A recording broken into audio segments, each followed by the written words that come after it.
fils m'a craché au visage pendant le dîner, alors j'ai vendu sa maison, j'ai tout repris et je ne suis jamais revenu. Ceci est mon histoire vraie. Mon fils pensait que le manque de respect était un pouvoir. Un soir, pendant le dîner, devant sa femme et ses enfants, il s'est penché sur la table et m'a craché au visage. La pièce est devenue silencieuse. Puis quelqu'un a ri. Il m'a traité de vieux, de faible et de bon à rien. Je suis resté assis, figé, non pas par peur, mais par quelque chose de plus froid. C'est cette nuit-là que j'ai cessé d'être son père et que je suis devenu un homme avec un plan. Il pensait que ce crachat mettrait fin à ma fierté. Il ne savait pas que je possédais encore tout ce sur quoi il se tenait. Vous n'allez pas croire ce que j'ai fait ensuite. Avant de continuer, dites-moi d'où vous regardez. Et s'il vous plaît, abonnez-vous pour que plus de gens entendent mon histoire. Je lui ai donné tout ce qu'un père pouvait donner. Dès le jour de sa naissance, j'ai travaillé des quarts de travail qui m'ont brisé le dos et les mains. Mes paumes se sont gercées à cause des hivers froids sur les chantiers de construction. Mes genoux me faisaient mal à force de monter aux échelles sous la pluie, et mes poumons se remplissaient de poussière et de ciment. Mais chaque échymose en valait la peine quand je rentrais à la maison et que je le voyais courir vers moi avec ses petits bras grands ouverts. Je me souviens de sa petite voix m'appelant papa comme si c'était le plus grand mot du monde. À l'époque, je pensais que l'amour était permanent, que si je continuais à donner, il continuerait à se souvenir. Quand sa mère est morte, il était encore jeune. J'ai tout fait seul. Cuisiner, nettoyer, laver, économiser. Je n'ai pas acheté de nouveaux vêtements pendant des années pour qu'il puisse porter de bonnes chaussures à l'école. J'ai sauté des repas pour qu'il ne connaisse pas la faim. Mon portefeuille n'était jamais plein, mais mon cœur était plein de fierté chaque fois qu'il réussissait un examen. Chaque fois qu'il souriait, je portais le monde sur mes épaules et je me disais que c'était léger parce que c'était pour mon fils. Quand il a grandi, je l'ai aidé à acheter sa première voiture.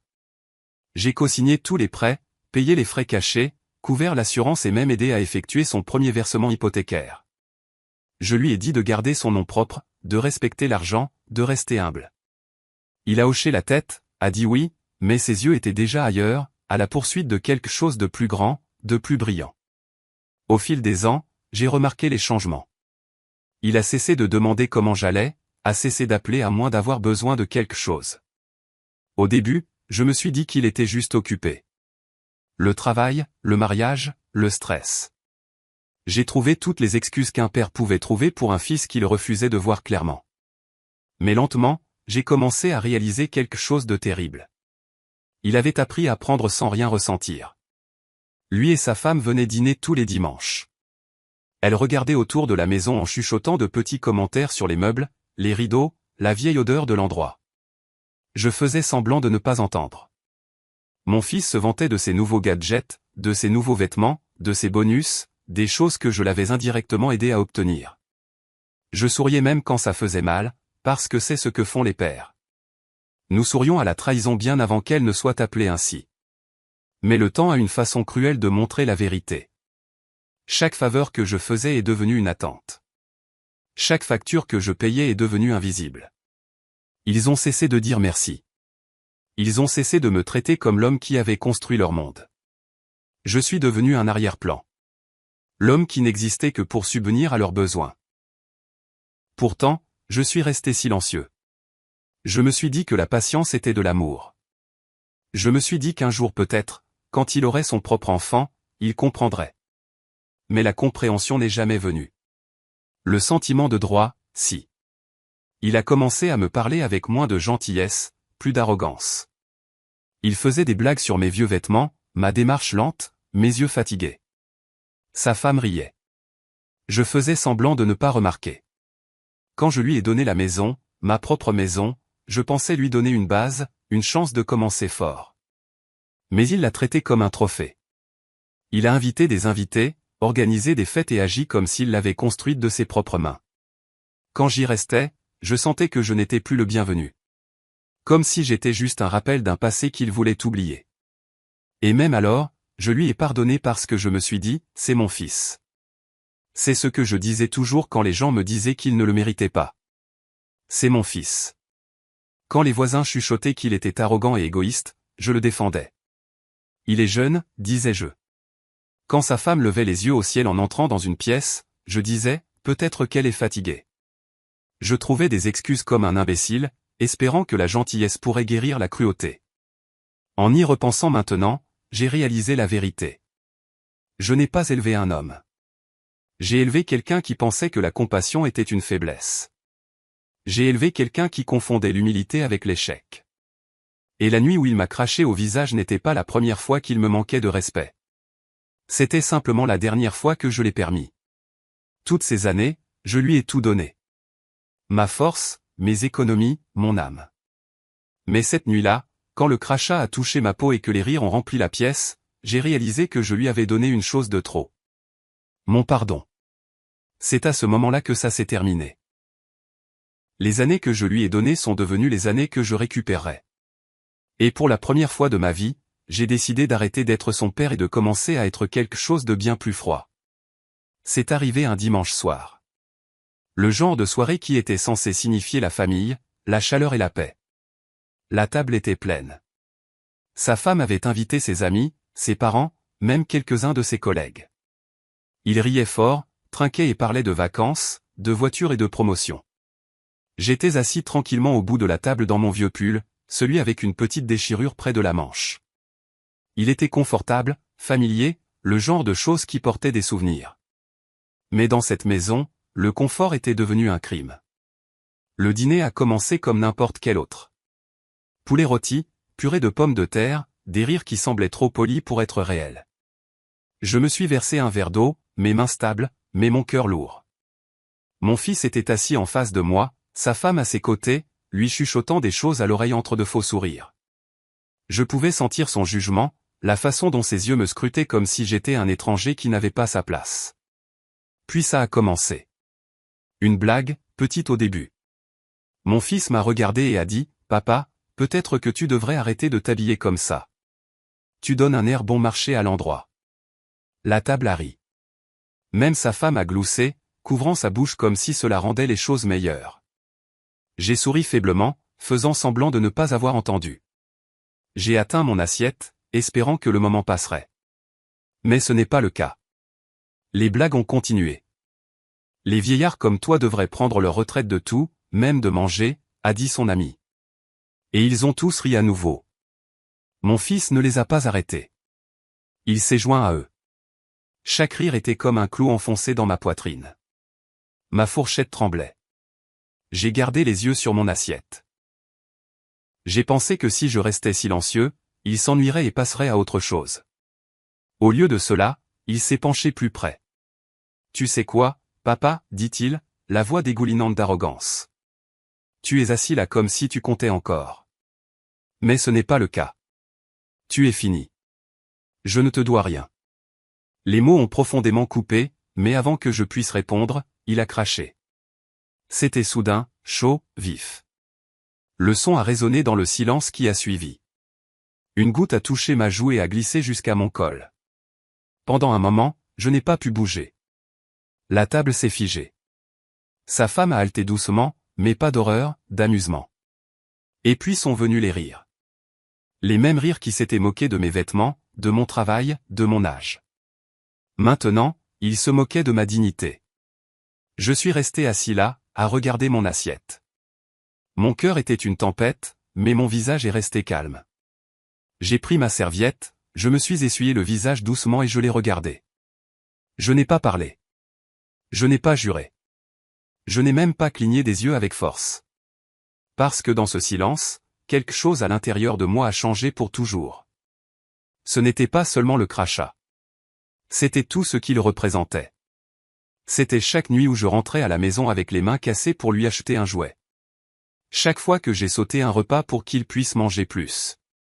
Chaque fois que je l'ai défendu quand les voisins disaient qu'il était irrespectueux, chaque once d'amour que j'ai versé dans un garçon qui était devenu un monstre. J'ai réalisé à cet instant que je n'étais plus un père.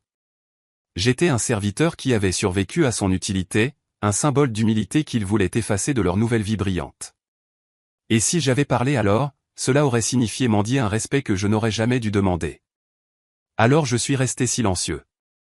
Je me suis levé lentement, j'ai repoussé ma chaise et je suis allé à la cuisine.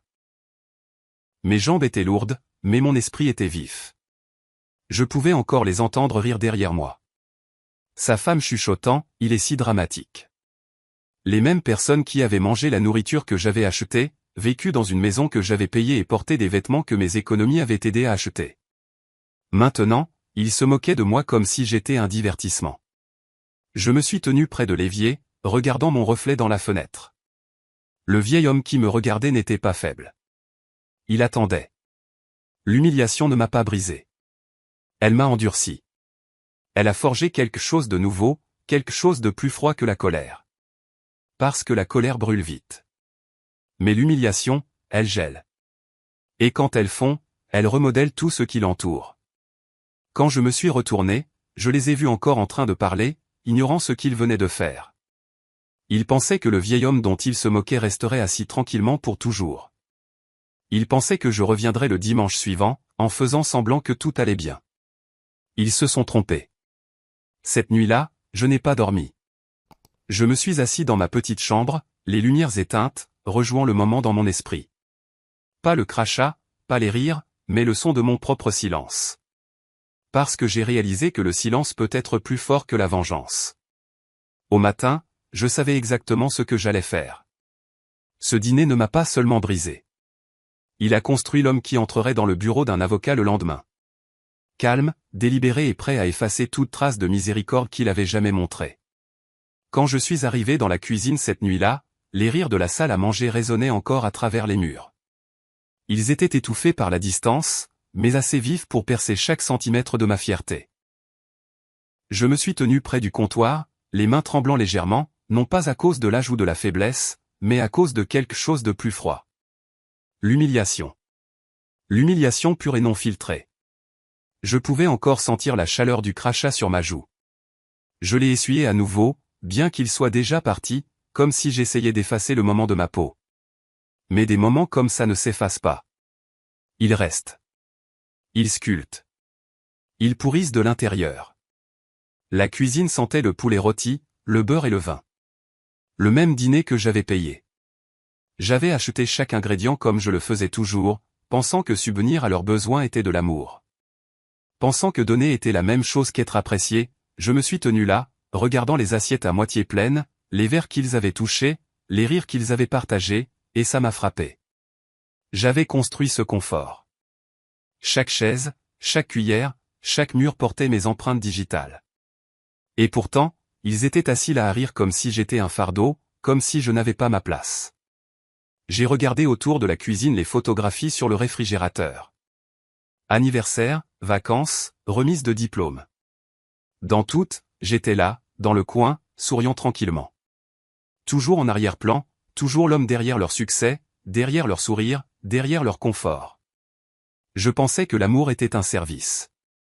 Je pensais que la paternité était un sacrifice. Mais debout là, dans la lueur de la cuisine, j'ai finalement compris. Pour eux, je n'étais plus un père. J'étais un meuble utile jusqu'à ce que je ne sois plus nécessaire. J'ai entendu la voix de mon fils s'élever de la salle à manger, forte et ivre d'arrogance. Il devrait être reconnaissant qu'on le laisse même rester ici, a-t-il dit, ses mots brouillés par le rire. Les autres ont acquiescé. Même sa femme est intervenue en disant, il est juste trop vieux pour comprendre le succès. Le succès? Ce mot a brûlé. J'ai construit son succès brique par brique, dollar par dollar. Je lui ai donné la vie qu'il affichait, la table même sur laquelle il m'a manqué de respect. Et pourtant, j'étais là, debout dans ma propre cuisine comme un invité indésirable. Mes mains ont saisi le comptoir. Mon reflet me fixait dans l'acier de la bouilloire. Fatigué, gris, silencieux. Mais il y avait quelque chose de nouveau là aussi. Une sorte de calme. Le genre qui vient avant une tempête. Le genre qui remplace la douleur par la précision. Je n'ai pas pleuré. Je n'ai pas crié. J'ai juste respiré lentement et régulièrement et j'ai commencé à compter. Pas les souvenirs. Pas les regrets, mais les actifs, les papiers, les titres, les signatures, les choses qui portaient encore mon nom, pas le sien. C'était un étrange réconfort de réaliser à quel point une grande partie du monde m'appartenait encore techniquement. Il avait peut-être pris ma dignité cette nuit-là, mais il n'avait pas pris la fondation sous ses propres pieds. Je possédais toujours la maison. Je détenais toujours les papiers. J'avais toujours le pouvoir. Enfoui sous des années de conformité silencieuse, mais jamais disparu. Les rires ont finalement cessé. Les chaises ont gratté. Les pas se sont déplacés à l'étage. Je suis resté dans la cuisine, écoutant chaque son jusqu'à ce que la maison redevienne silencieuse. Quand je suis finalement retourné dans la salle à manger, c'était un champ de bataille de verres vides, de nourriture à moitié mangée et de vin renversé. La lumière vacillait au-dessus de la table, projetant des ombres sur le désordre. Mon assiette était toujours là, intacte, froide. Je me suis assis et je l'ai regardé pendant un long moment. La honte s'était transformée en autre chose maintenant, quelque chose de plus vif. Je n'étais pas brisé. J'étais éveillé. Pour la première fois depuis des années, je voyais tout clairement. Le fils que j'avais élevé avec patience et amour était parti, remplacé par un homme qui pensait que la cruauté était un pouvoir. La femme à ses côtés, complice, suffisante, avait transformé ma maison en un lieu de moquerie. J'ai nettoyé la table lentement, pièce par pièce. Chaque assiette empilée proprement, chaque verre lavé avec soin. Mes mouvements étaient calmes, méthodiques. La même discipline que j'avais utilisée pour l'élever, maintenant réutilisée pour quelque chose de bien plus froid. Quand j'ai eu fini, j'ai éteint les lumières, laissant la maison sombrer dans l'obscurité. Dans cette obscurité, j'ai pris ma décision. Il pensait que je reviendrais à table le lendemain matin, en faisant semblant que rien ne s'était passé. Il pensait que le vieil homme oublierait parce que c'est ce que font les vieillards, ils oublient. Mais je n'ai pas oublié. J'ai mémorisé chaque rire, chaque sourire en coin, chaque mot. Et au moment où ils se sont réveillés le lendemain, j'avais déjà décidé ce que j'allais prendre. Tout. Pas par dépit, mais par justice. Ils voulaient me traiter comme si je n'étais rien. Alors je leur montrerai à quoi ressemble la vie quand je ne deviens vraiment rien pour eux. Cette nuit dans la cuisine n'était pas une humiliation. C'était une transformation. C'était la naissance silencieuse d'une vengeance qui ne nécessitait aucun cri, aucune violence, seulement des papiers et de la patience. J'ai éteint la dernière lumière, j'ai jeté un dernier regard sur la table vide et je me suis murmuré, « Vous ne rirez pas demain. » Quand le matin est venu, la maison sentait le vin éventé et l'arrogance. Les rires de la nuit dernière avaient disparu, remplacés par le lent craquement des pas et le cliquetis de la vaisselle. J'étais assis tranquillement près de la fenêtre, mon café intact, regardant le brouillard se lever de la cour. Mon fils se déplaçait à l'étage comme un roi se réveillant dans son château, ne réalisant pas que le royaume n'était pas le sien. Il pensait que j'étais juste assis là, vieux, vaincu, humilié. Mais en vérité, je n'étais pas assis. Je calculais. Je suis allé dans mon petit bureau, celui où personne n'entrait plus jamais. Il sentait la poussière et le temps, comme toutes les années que j'avais passées à économiser, à signer et à sécuriser. Les vieux tiroirs en bois contenaient encore tout ce qui comptait vraiment. Pas des souvenirs, mais des preuves. La preuve que je n'avais jamais été stupide avec ma vie. La preuve que sous mon silence, il y avait une structure. J'ai ouvert le tiroir du bas et j'ai sorti la boîte à chaussures que j'avais cachée il y a longtemps. À l'intérieur se trouvaient des papiers enroulés dans des élastiques, des titres de propriété, des titres hypothécaires, des relevés de compte, des polices d'assurance et le dernier testament que j'avais rédigé mais jamais finalisé. Le nom de mon fils apparaissait sur quelques-uns, mais pas les plus importants. Cela portait encore le mien. Chaque page était un rappel de chaque année où j'avais travaillé avec des mains gercées et des genoux endoloris.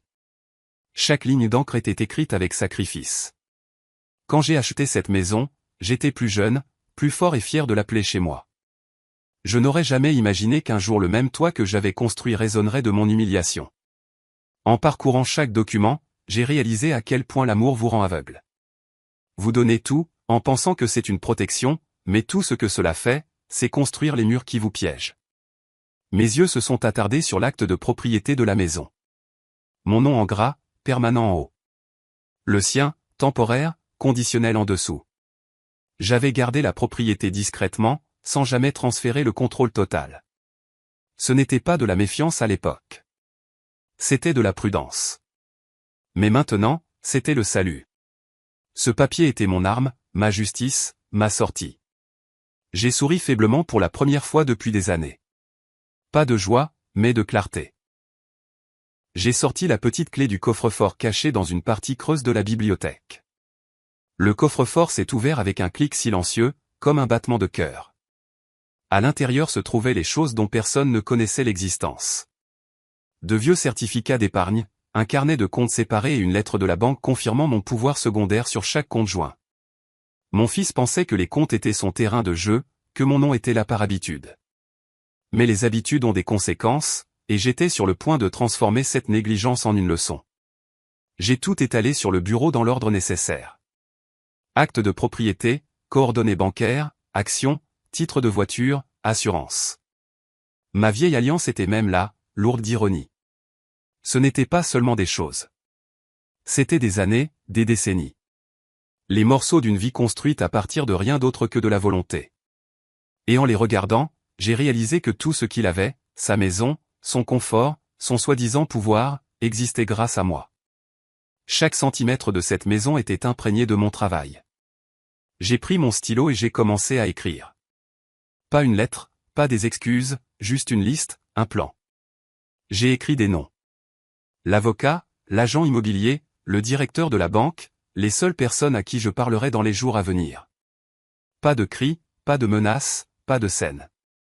Je n'avais pas besoin de bruit. La loi ne fait aucun bruit quand elle brise quelqu'un. Elle avance simplement lentement et de manière décisive comme un glacier broyant la pierre.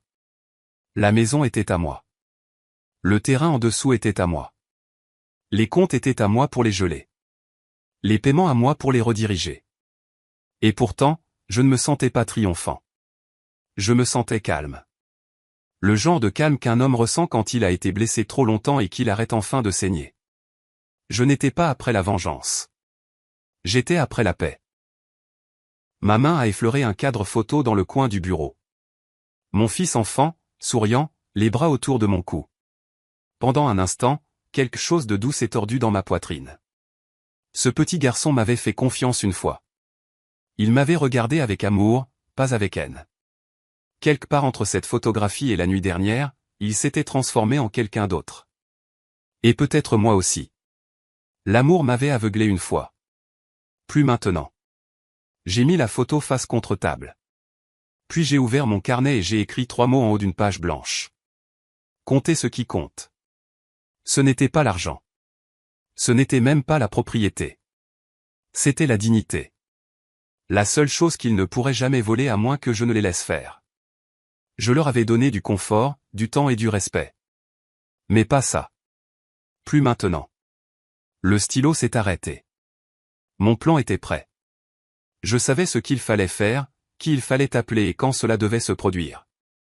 Chaque étape serait silencieuse, délibérée, légale. Je ne voulais pas le détruire avec de la colère.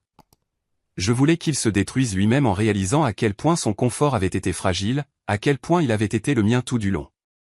Quand j'ai fermé le carnet, je me suis senti plus léger. L'humiliation de la nuit dernière ne brûlait plus. Elle s'était transformée en acier. Les rires de mon fils m'avaient appris la dernière leçon de ma vie. Le silence n'est pas une faiblesse, c'est un avertissement. Le lendemain matin, je me suis réveillé avant le lever du soleil. La maison était encore, l'air épais du genre de silence qui vient après une tempête. Je n'ai pas préparé le petit déjeuner comme d'habitude. Je n'ai attendu personne pour se réveiller. Je me suis juste habillé de mon vieux manteau, le même dont il se moquait, et je suis parti tranquillement. Mes chaussures résonnaient sur le chemin froid alors que je marchais vers l'arrêt de bus, tenant un dossier près de ma poitrine. À l'intérieur, il y avait tout, ma preuve, ma propriété, ma sortie.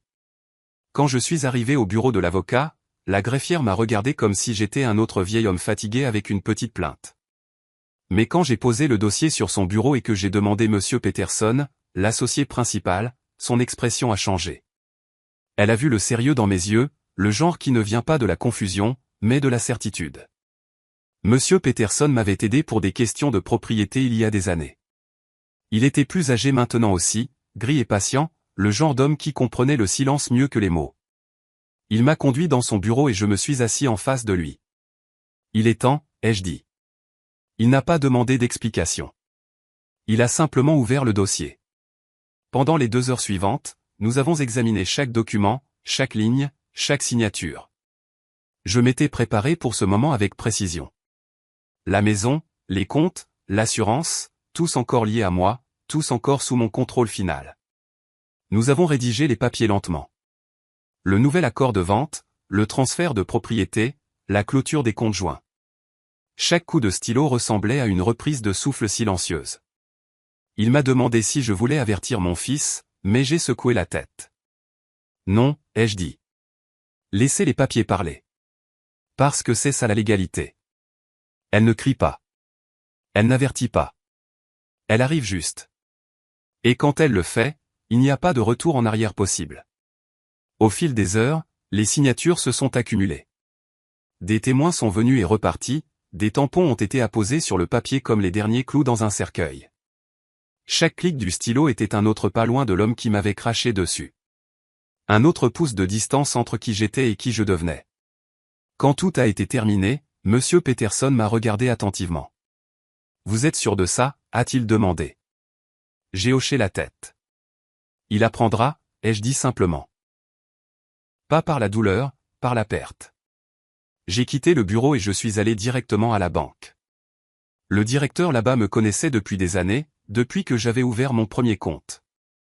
Il m'a salué avec surprise. Je n'étais pas venu depuis longtemps. Quand je lui ai montré les documents juridiques mis à jour et que j'ai demandé une action immédiate, son ton a changé, professionnel, prudent, respectueux. Nous avons examiné chaque compte. J'ai révoqué le nom de mon fils du compte joint, gelé son accès et redirigé les fonds vers mon compte privé. J'ai fermé la carte qu'il utilisait pour les paiements, celle liée à mes dépôts.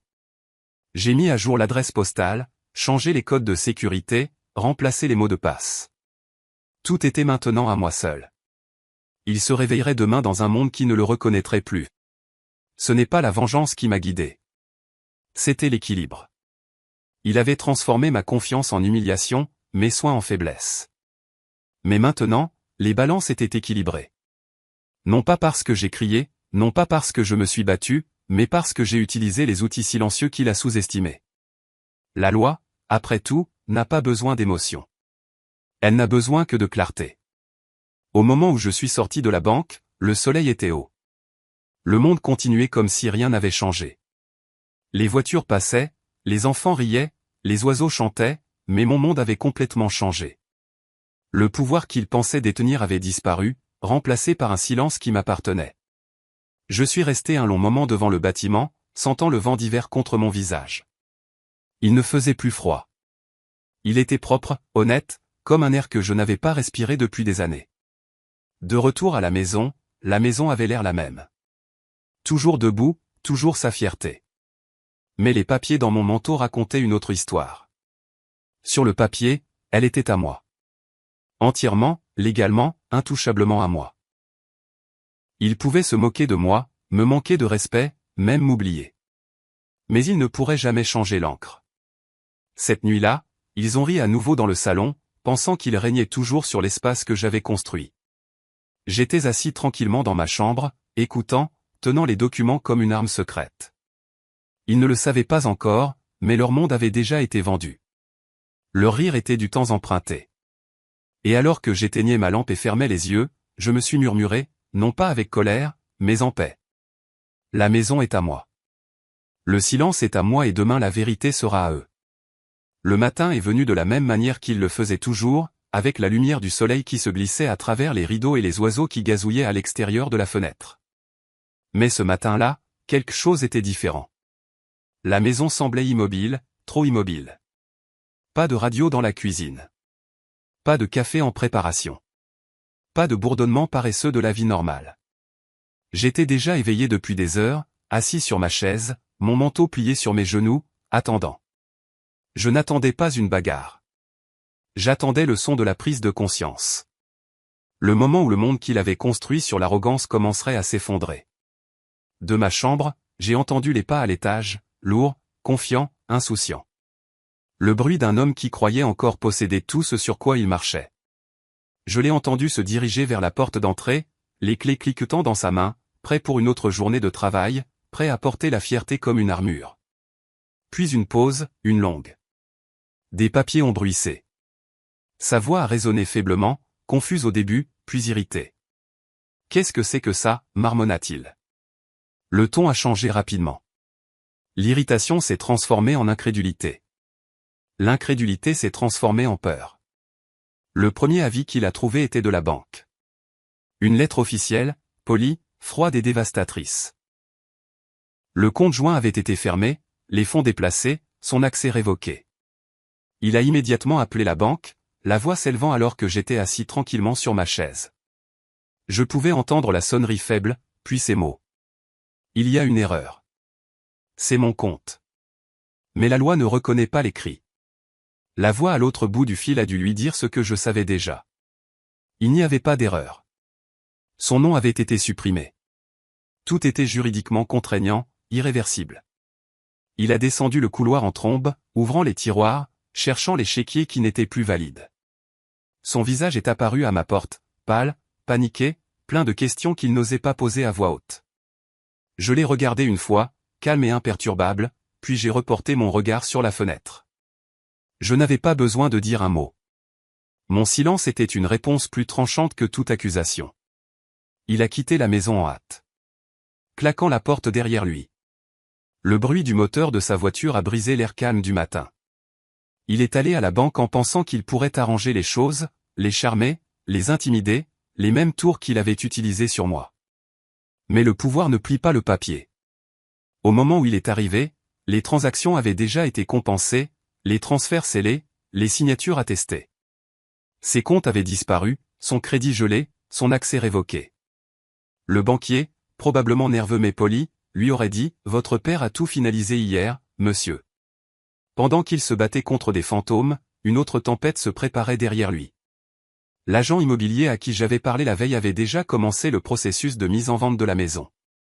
La propriété ne lui appartenait plus. Elle m'appartenait, et bientôt à personne. J'avais signé les documents de vente préliminaire la veille au soir. Au moment où il rentrerait à la maison, ses clés ne rentreraient plus dans les serrures.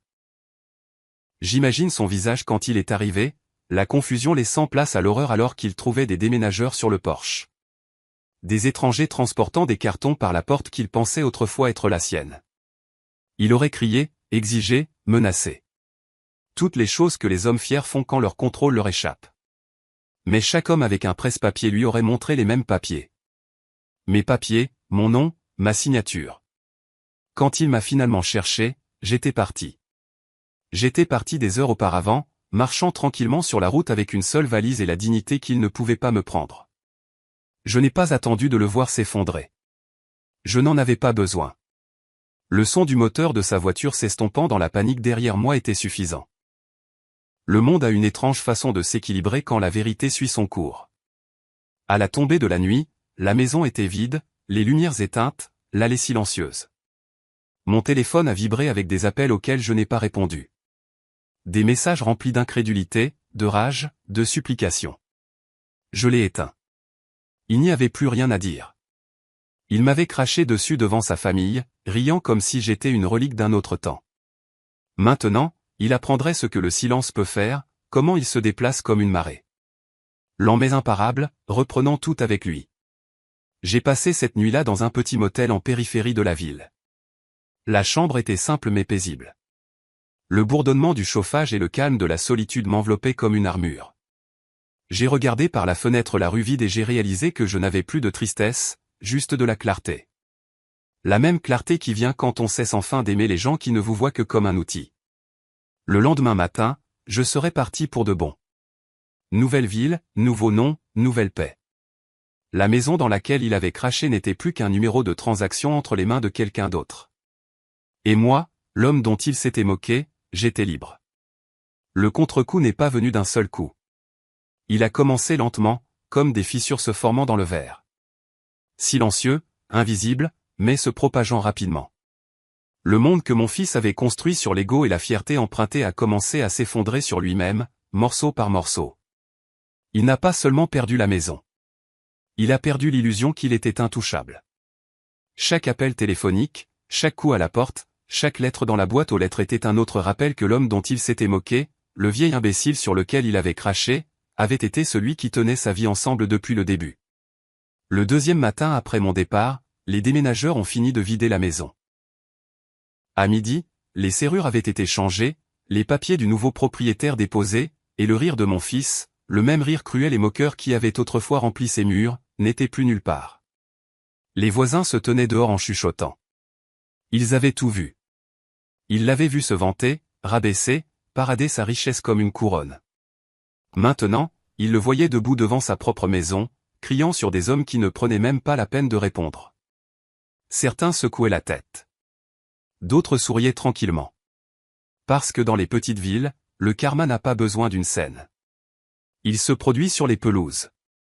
Cette nuit-là, il a dormi dans sa voiture, la même voiture que je l'avais aidé à acheter il y a 10 ans quand il était trop fauché pour obtenir un prêt. Je l'imaginais là, fixant le plafond, rejouant le dîner dans son esprit, le crachat, les rires, mon silence. Peut-être que pour la première fois, il a compris que je n'avais pas été silencieux par peur, mais par pouvoir.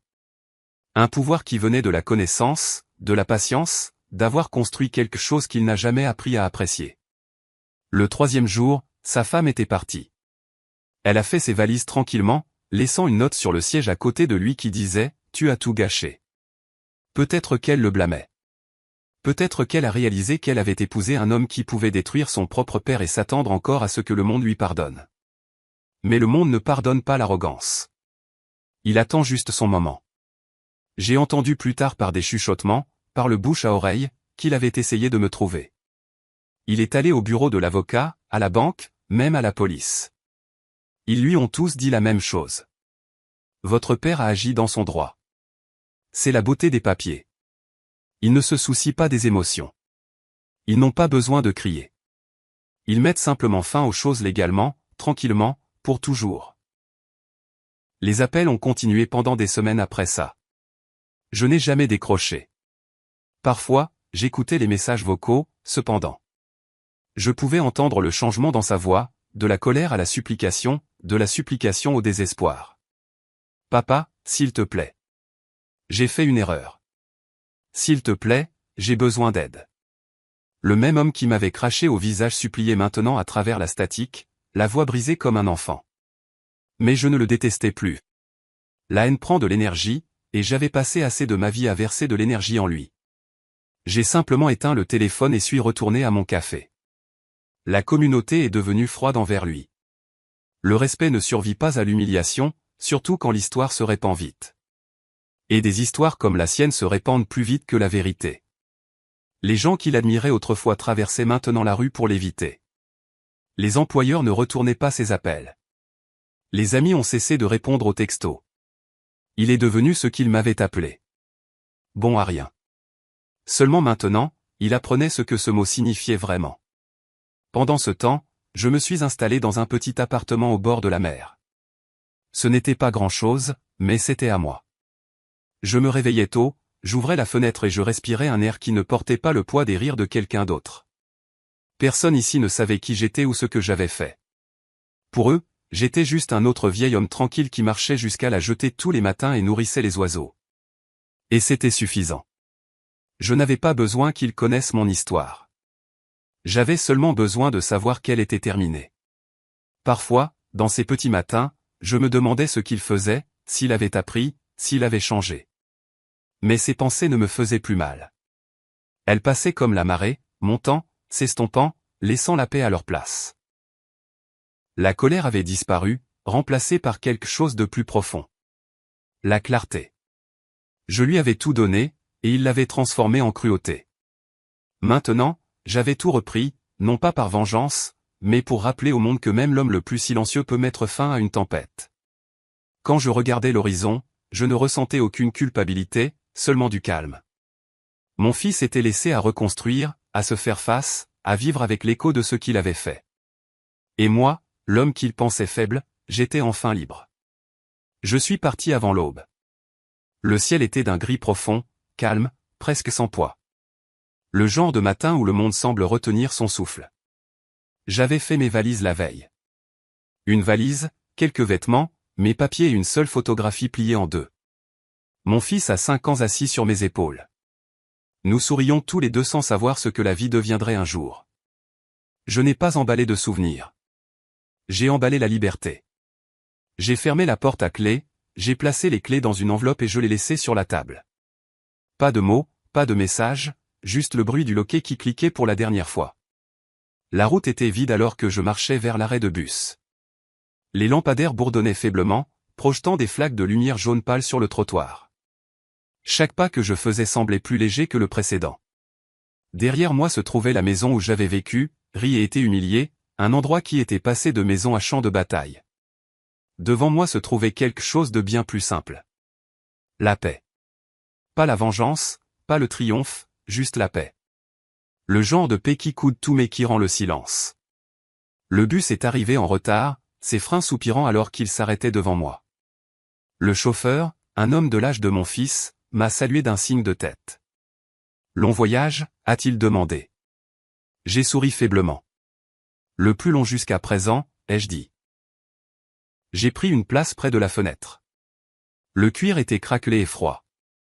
Alors que le bus s'éloignait, j'ai regardé la ville rétrécir, les rues familières, la vieille boulangerie, la station-service, la colline où mon fils faisait autrefois du vélo. Tout ce que j'avais construit s'estompait au loin, avalé par le brouillard. Et à chaque kilomètre qui passait, je sentais quelque chose à l'intérieur de moi se dénouer. Au moment où le soleil s'est levé, j'étais à des kilomètres de là. J'ai changé de bus 2 fois, de train 1 fois, et le soir, je me suis retrouvé dans un aéroport où je n'étais jamais allé auparavant. Les gens se pressaient devant moi, des familles s'étreignant, des hommes d'affaires tapotant sur leur téléphone, des enfants traînant des peluches. Tout le monde semblait avoir un endroit où aller. Je n'avais nulle part où aller et pour la première fois, cela me semblait juste.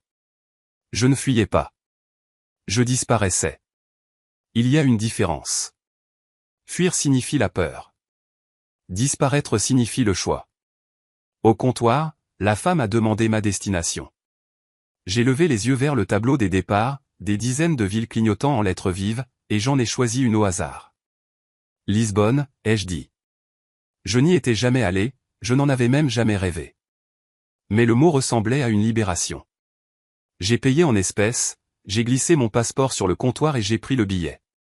C'était étrange de tenir un avenir que personne d'autre ne connaissait. Dans l'avion, je me suis de nouveau assis près de la fenêtre. Les moteurs ont rugi. Le sol s'est dérobé. Et pour la première fois depuis des décennies, j'ai souri. Pas un sourire de victoire, mais un sourire de paix. Le genre qui vient quand on cesse enfin de supplier le monde de vous comprendre. J'ai pensé à mon fils alors, non pas avec colère, mais avec distance. Il se réveillerait bientôt pour trouver mon numéro déconnecté, mes comptes inaccessibles, ma piste froide. Il me chercherait, peut-être par culpabilité, peut-être par besoin, mais il ne me trouverait jamais. Je m'étais effacé de sa carte de la même manière qu'il avait effacé le respect de la mienne. Quand l'avion a traversé les nuages, la lumière du soleil a frappé l'aile et a rempli la cabine d'or. C'était comme un signe, non pas du ciel, mais de la vérité tranquille que j'avais été trop aveugle pour voir toute ma vie. On peut aimer les gens et devoir quand même les quitter. On peut pardonner, mais on n'est pas obligé de revenir. Des heures plus tard, quand je suis descendu de l'avion, l'air sentait le sel et les nouveaux départs. J'ai trouvé une petite auberge près de la côte, j'ai payé un mois d'avance et je n'ai rien déballé. Ma valise est restée fermée dans le coin, comme si même elle savait que je n'appartenais plus à aucun endroit. Le lendemain matin, je me suis tenu près de la fenêtre et j'ai regardé le soleil se lever sur l'océan. Les vagues étaient lentes, patientes, le même genre de patience que j'avais autrefois pris pour de la faiblesse. J'ai respiré profondément et je me suis murmuré, c'est à moi maintenant. Je n'ai pas disparu par haine. J'ai disparu pour récupérer le silence, la seule chose qu'il ne pourrait jamais voler ou sur laquelle cracher. Mon fils avait pris ma paix pendant des années. Mais maintenant, alors que la marée montait et que les mouettes criaient au-dessus de ma tête, j'ai réalisé quelque chose. Partir n'était pas fuir. C'était revenir à moi-même, à la dignité, au calme. La vie tranquille ne s'est pas installée du jour au lendemain. Elle s'est glissée lentement et doucement, comme la lumière du matin à travers de fins rideaux. Les premiers jours dans cette ville balnéaire semblaient étranges, presque irréels. Pas d'appel téléphonique, pas de voix criant depuis la pièce voisine. Pas de pas résonnant dans les couloirs que j'avais construits, juste le vent, la mer et le son de ma propre respiration. Pour la première fois depuis des années, je ne me suis pas réveillé avec des responsabilités ou des insultes. Je me suis réveillé dans le calme. C'était inhabituel, presque effrayant. Mais après un certain temps, j'ai réalisé que la paix est censée être silencieuse. J'ai loué un petit cottage près du rivage. Mur blanc, une fenêtre donnant sur l'océan, une chaise en bois tordue près de la porte. Ce n'était pas le luxe, mais c'était honnête. Chaque matin, je préparais du café dans une tasse ébréchée, je m'asseyais dehors et je regardais les pêcheurs jeter leurs filets alors que le monde devenait doré. Je ne pensais plus beaucoup au passé. Il était toujours là, comme une vieille cicatrice, visible, mais indolore. Parfois, quand je voyais des pères marcher avec leurs fils le long des quais, je sentais un petit pincement dans ma poitrine. Mais ce n'était pas du regret. C'était de la reconnaissance, un rappel de la vie que j'ai donnée et de la leçon que j'ai apprise. J'ai gardé mon argent là où il ne pouvait pas être tracé. Je n'ai pas vécu luxueusement. Je n'en avais pas besoin. La satisfaction n'était pas dans la dépense. C'était de savoir que chaque dollar dont il dépendait autrefois était maintenant à moi seul. Le pouvoir que j'avais autrefois donné trop facilement était revenu tranquillement. Non pas pour me rendre riche, mais pour me rendre libre. Certains soirs, les habitants m'invitaient à m'asseoir près du feu à la taverne. Ils ne connaissaient pas mon histoire et je ne l'ai pas offerte. Ils m'appelaient l'homme tranquille et j'aimais ça. J'écoutais leurs rires, leurs discussions sur la pêche, leurs simples problèmes, et je souriais. C'étaient des gens qui connaissaient la valeur du travail, qui ne mesuraient pas un homme à ses vêtements ou à son compte en banque. Cela me rappelait qui j'étais avant que la trahison ne m'apprenne le silence. Des semaines se sont écoulées comme ça. Calme, sans incident, paisible. J'ai appris à vivre à nouveau petitement, à me promener sans but, à manger lentement, à dormir profondément, à ne sentir les attentes de personne peser sur ma tête. C'est étrange comme après des années de chaos, la paix semble lourde au début, comme si vous attendiez la prochaine insulte, la prochaine tempête. Mais finalement, le calme commence à sembler naturel. La guérison ne crie pas, elle chuchote. Un jour, je suis allé au bureau de poste et j'ai posté une lettre. Pas à lui, mais à mon avocat. Elle disait simplement « finaliser ». Ne pas divulguer l'emplacement. C'était tout. Pas d'adresse de réexpédition, pas de signature nécessaire. Je ne devais plus ma présence à personne. Le monde que j'avais laissé derrière moi pouvait tourner comme il lui plaisait. Parfois, je me demandais ce qu'il était devenu. Mon fils, celui qui me regardait autrefois avec admiration, puis avec dégoût. Les nouvelles voyagent même jusqu'au rivage lointain, et j'ai entendu des bribes de son histoire par des gens qui ne savaient pas qu'il parlait de lui. L'homme qui se vantait autrefois de tout posséder faisait maintenant des petits boulots pour payer ses dettes. La maison était partie depuis longtemps. Sa femme s'était remariée. Sa fierté avait été remplacée par le silence. Je n'ai pas souri quand je l'ai entendu. Je n'ai pas célébré. J'ai juste hoché la tête. Le monde lui avait finalement appris ce que je n'avais plus besoin de dire. Dans la vie tranquille que j'ai choisie, j'ai trouvé quelque chose que l'argent ou la vengeance ne pourraient jamais acheter. Le respect de soi. Le genre qui n'a pas besoin de témoins ou d'applaudissements. Le genre qui vit dans la façon dont vous vous réveillez, dont vous respirez, dont vous vous comportez après avoir été brisé. Les gens pensent que la vengeance consiste à détruire. Ce n'est pas le cas. C'est une question de restauration. Remettre les choses à leur place. La dignité avec l'homme qui l'a mérité. Les conséquences avec l'homme qui les a invités. La nuit, je m'asseyais près de la fenêtre et je regardais l'horizon s'assombrir en étoiles. L'océan chuchotait contre les rochers, constant et patient. Je pensais à toutes les années que j'avais gaspillées à essayer d'être aimé par des gens qui ne respectaient que ce que je pouvais leur donner. Mais maintenant, il n'y avait plus rien à donner, et c'était la liberté. Dans ce petit cottage en bord de mer, entouré d'étrangers qui me traitaient avec gentillesse, j'ai finalement compris quelque chose de simple. La paix n'arrive pas quand le monde change. Elle arrive quand on arrête d'attendre qu'il le fasse. Maintenant, quand je me réveille et que j'entends l'océan par la fenêtre ouverte, je ne pense pas à ce que j'ai perdu. Je pense à ce que j'ai gardé. Ma dignité, mon silence, ma paix. Les gens passent leur vie à courir après des excuses qui ne viennent jamais. Essayer de réparer des gens qui n'ont jamais été brisés, juste cruel. J'ai arrêté de courir le jour où je suis parti. Certains appellent ça la vengeance. J'appelle ça la libération. Mon fils passera sa vie à se demander pourquoi c'est arrivé. Pourquoi l'homme dont il s'est moqué a disparu sans laisser de traces. Peut-être qu'un jour il comprendra que ce n'est pas le crachat, l'insulte ou même la trahison qui nous a mis fin. C'est le moment où il a oublié qui avait construit ses fondations et qui pouvait les enlever tranquillement. Je ne l'ai pas détruit. Je l'ai simplement laissé vivre sans moi. Et pour des hommes comme lui, c'est la punition la plus dure de toutes. Parfois, Je sors cette vieille photographie pliée de mon portefeuille, celle de lui enfant sur mes épaules. Je la regarde pendant quelques secondes, puis je la remets en place. Cette version de lui, le garçon avec le rire dans les yeux, a disparu. L'homme qu'il est devenu est mort au moment où il a perdu le respect pour celui qui l'a élevé.